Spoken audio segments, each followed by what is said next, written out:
Yes, good morning tayo dito. Okay.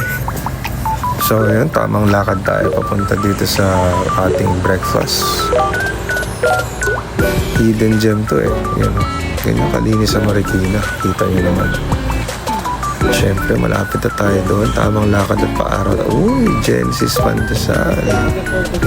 Eh, pinakamasarap na pandesal sa Marikina. Nakita niyo yan. Tingnan mo pagkain yun, no? Binaliktad-baliktad pa ni ate yun. Sabi ko kasi toasted eh. Yun. Siyempre, papalaman na natin yan ng itlog. Oops, bago magsimula ang araw at kumain, mag-pray muna tayo. Yun. Siyempre, palaman na natin yung mga pandesal natin ng mahiwagang itlog. Para perfect. Tamang loading. Bago magsimula, ayan na nga ang ating unang kagat. Itlog lahat. Diba? Siyempre, yan na. Ito na simula ng araw. Pagdating ni Kuya Ace. Siyempre yan. Good morning. Good morning ka muna. Shoutout kay Obot na dimuwasan ngayong araw. Pag-isiya mo, maganda panahon.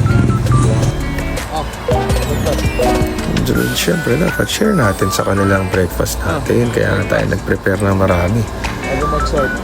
So, araw-araw ganito tayo. Kuha parcel. Sort tayo dito. Yan, bulky. Hindi nga ginagawa natin kay 40 para maging asset siya. Oo, maliliit lang. Siya ang magbabayad sa sarili niya. Kumikita siya para sa kanyang monthly payment. Yan na si TL. Ibibigay na ng ruta. Yan ang mga i-deliver sa Concepcion 1 area. Diba? Pag nakasort na yan, sasakay mo na lang, tapos i-deliver mo na. Kita mo naman dami nyo, no?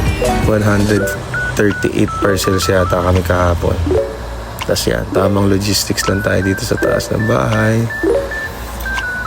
Ayan, ganyan karami yung dideliveran. After ng Shopee, punta tayo dun sa Savannah's Grill. Check natin yun, dami order. Maraming salamat sa mga sumusuporta sa ating Savannah's Grill. Siyempre, playtime na tayo with baby. Yan ang aking magandang anak.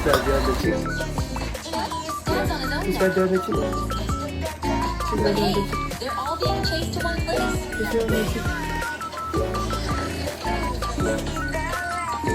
Love you. Mommy's gonna steal ice cream. Love you. No, it's all three of them.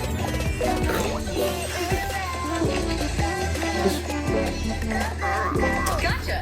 Yeah! Which one's the real thief? After playtime, inom tayo ng malamig na Coke. Tapos, balik laro ulit tayo with baby.